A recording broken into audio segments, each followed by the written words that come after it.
بسم اللہ الرحمن الرحیم۔ السلام علیکم ڈیئر اسٹوڈنٹ، آپ سب کیسے ہیں؟ امید آپ سب خیریت سے ہوں گے۔ آئیے آج کے لیسن کی جانب بڑھتے ہیں۔ آج کا ہمارا لیسن ہے کلاس ہم باب سوئم سیرت طیبہ حضرت محمد صلی اللہ علیہ وسلم پڑھ رہے ہیں۔ کل ہم نے خلقی عظیم مکمل کیا تھا، آج ہم اگلا لیسن پڑھیں گے۔ آج کا سبق نمبر 2 صبر و تحمل ہے۔ آئیے کلاس صبر و تحمل کے معنی پڑھتے ہیں۔ صبر کے لغوی معنی رکنے اور برداشت کرنے کے ہیں، اور تحمل کے معنی بھی برداشت اور بردباری کے ہیں۔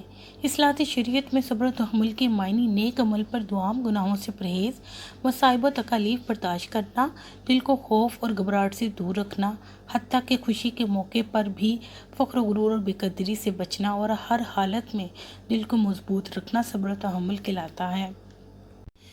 کلاس صبر و تحمل کی اسلام میں بہت اہمیت ہے۔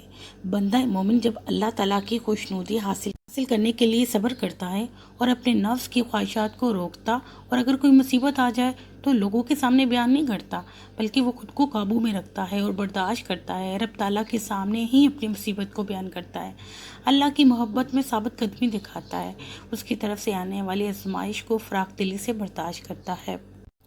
اسی طرح کلاس قرآن مجید میں بھی اللہ تعالیٰ کا ارشاد ہے وَاللَّهُ يُحِبُّ الصَّابِرِينَ، اور اللہ تعالیٰ صبر کرنے والوں کو محبوب رکھتا ہے۔ صبر و تحمل سے مشکلات آسان ہو جاتی ہیں، صبر کرنے سے گناہوں کی بخشش ہوتی ہے اور اللہ تعالیٰ کا قرب نصیب ہوتا ہے۔ اس لیے اللہ تعالیٰ صابرین کے بارے میں قرآن پاک میں ارشاد فرماتے ہیں ان اللہ مع الصابرین، بے شک اللہ تعالیٰ صبر کرنے والوں کے ساتھ ہے۔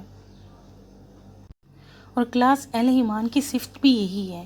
اس میں کوئی شک نہیں کہ اللہ تعالیٰ سب کچھ دینے والا ہے، مگر اس کے لیے محنت کرنے کی ضرورت ہے، اور محنت کے باوجود بھی اگر انسان کسی معاملے میں ناکام ہوتا ہے تو اللہ تعالیٰ کی طرف سے اسے ایک آزمائش سمجھنا چاہیے اور خوشی سے برداشت کرنا چاہیے۔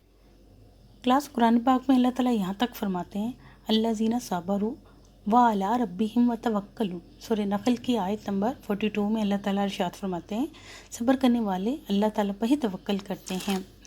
اسی لیے کلاس اللہ تعالیٰ ایسے ہی صابر و شاکر مومنوں کو اجر عظیم کی بشارت دیتا ہے۔ آئیے کلاس مشق سوالات کرتے ہیں۔ مشق سوالات کو میں نے مارک کیا ہے۔ صبر و تحمل کے معنی اور مفہوم لکھیں۔ صبر کے معنی ہے اپنے آپ کو قابو میں رکھنا، تکالیف برداشت کرنا، کسی بات پر ثابت قدم رہنا۔ قرآن پاک سے صبر کے جو معنی معلوم ہوتے ہیں وہ یہ ہیں ہر حال میں اپنے آپ کو قابو میں رکھنا، مشکلات کا دلیری اور بہادری سے سامنا کرنا، اور اسلام اور ملک کو درپیش خطرات کا جوان مردی سے مقابلہ کرنا۔ اس کے یہ معنی بھی ہیں کہ ایمان اور نیکی پر قائم رہنا اور ان کے پھیلانے میں اللہ تعالیٰ کی رضا کے لیے کوشش کرنا صبر کہلاتا ہے۔ اب سوال نمبر 2 دیکھیں، صبر سے متعلق قرآنی تعلیمات میں کیا بیان ہے؟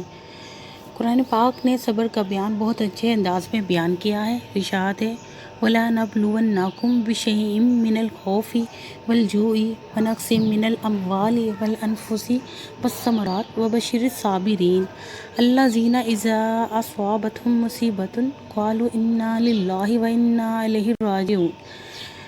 ترجمہ، اور ہم ضرور آزمائیں گے تم کو تھوڑے سے ڈر سے، اور بھوک اور مالوں، جانوں اور پھلوں کے نقصان سے، اور خوشخبری دے دیجئے ان صبر کرنے والوں کو کہ جب انہیں کوئی مصیبت پہنچتی ہے تو کہتے ہیں ہم اللہ ہی کے ہیں اور اسی کی طرف لوٹنے والے ہیں۔